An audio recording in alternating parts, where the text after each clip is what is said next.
नमस्कार मैत्रिणो, मिस्टीज किचनमध्ये आपले स्वागत आहे। आज आपण पाहणार आहोत उन्हाळी वाळवण भाग 8 पोह्याचे बॉबी पापड। हे पोह्याचे बॉबी पापड जे आहेत ते खूप छान लागतात। मस्त युनिक अशी रेसिपी आहे। लहान मुलांना तुम्ही बॉबी तळून देण्याऐवजी हे करून दिलं तर खूपच छान मस्त लागतात। चला तर आता आपण पुढची प्रोसेस पाहूया। जर माझ्या चॅनलवरती नवीन असाल तर माझ्या चॅनलला लाईक, शेअर आणि सबस्क्राइब करायला विसरू नका। चला तर आता आपण पुढची प्रोसेस पाहूया। आता इथे मी एक मोठा बाउल पोहे घेतलेले आहेत। हे चालून घेतलेले आहेत मी पोहे एक बाउल।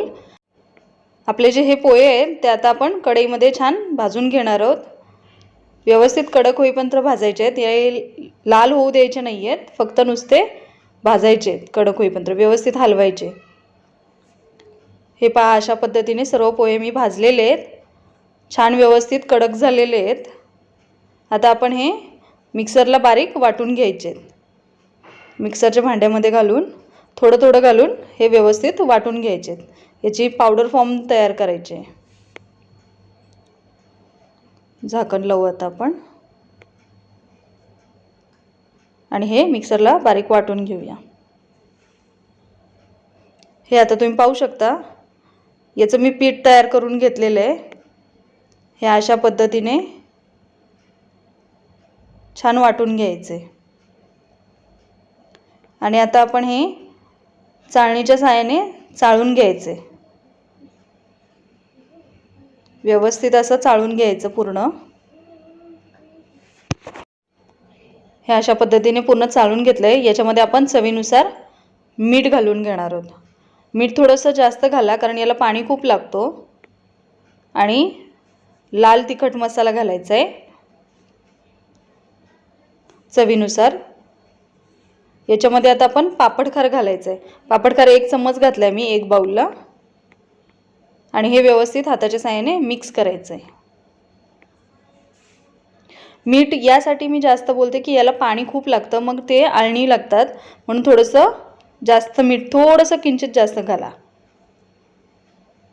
आणि हे व्यवस्थित पाणी घालून मळून घ्यायचं आहे घट्टसर गोळा। याला खूप पाणी लागतं। आता मला एक बाउलला 5 ग्लास जवळजवळ पाणी लागले। हे सारखं सुकत जातं, त्यामुळे पाणी थोडं जास्त लागतं याला। हे अशा पद्धतीने मऊसूत असा गोळा तयार करून घ्यायचे। व्यवस्थित मळून वगैरे छान आपला गोळा तयार आहे।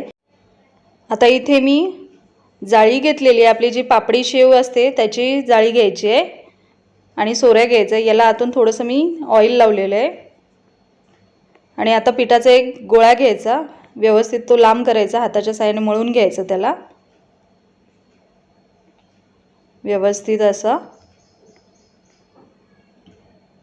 हे पहा, अशा पद्धतीने व्यवस्थित असा गोळा तयार करायचा आणि तो आपल्या सोऱ्यामध्ये घालायचा। वरतून झाकण लावून घ्यायचं व्यवस्थित आणि आता आपण याचे बॉबी पापड करणार आहोत। इथे प्लास्टिकच्या पेपरवरती आपण बॉबी पापड करून घ्यायचे। लांब लांब असे बॉबी पापड करायचे आहेत। हे आता तुम्ही पाहू शकता, अशा पद्धतीने सर्व आपले पापड करून घ्यायचे आहेत आणि हे एका लाईनमध्ये व्यवस्थित असे वाळत घालायचे आहेत। प्लास्टिकच्या पेपरवरती घालायचे आहेत। व्यवस्थित असे हे वाळत घालायचे आहेत। तुम्ही आता पाहू शकता, मी सर्व बॉबी पापड असे छान वाळत घातलेले आहेत। मस्त असे लांब लांब केलेले आहेत। हे पहा, तुम्ही पूर्ण सगळे पापड असे आपले तयार करून झालेले आहेत। हे मस्त असे एक दिवस आपण सावळीमध्ये वाळवणार आहोत आणि दुसऱ्या दिवशी यांना उन्हात वाळत घालायचे। हे पहा, अशा पद्धतीने छान कडक उन्हामध्ये यांना वाळत घालायचे। एक दिवस सावलीत, एक दिवस उन्हात। मस्त कडक कडक ऊन द्यायचं यांना आणि छान वाळू द्यायचे। पण हे जे बॉबी पापड आहेत ते लगेचच वाळतात। आता आपण हे तळून बघणार आहोत। व्यवस्थित तेल गरम करायचं, त्याच्यामध्ये हे बॉबी पापड आपले घालायचे।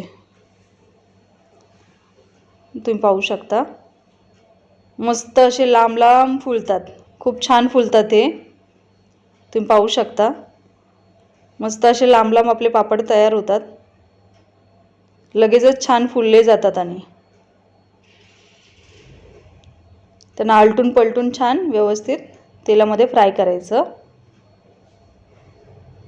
आणि आता आपण हे काढून घेणार आहोत।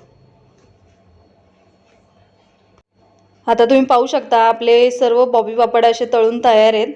खूप छान लागतात हे बॉबी पापड। लहान मुलांना तर चाट मसाला टाकून दिला तर खूपच आवडीने खातात, मस्त लागतात हे बॉबी पापड। तुम्ही ही रेसिपी नक्की ट्राय करा। अशा प्रकारे आपला उन्हाळी वाळवण भाग 8 कंप्लीट झालेला आहे। भेटूया आपण लवकरच पुढच्या भागामध्ये। तुम्ही पाहू शकता मस्त लांब लांब झालेत। नक्की ही रेसिपी तुम्ही ट्राय करा। जर माझे व्हिडिओ तुम्हाला आवडत असतील तर माझ्या चॅनलला लाईक, शेअर आणि सबस्क्राइब करायला विसरू नका। Thank you.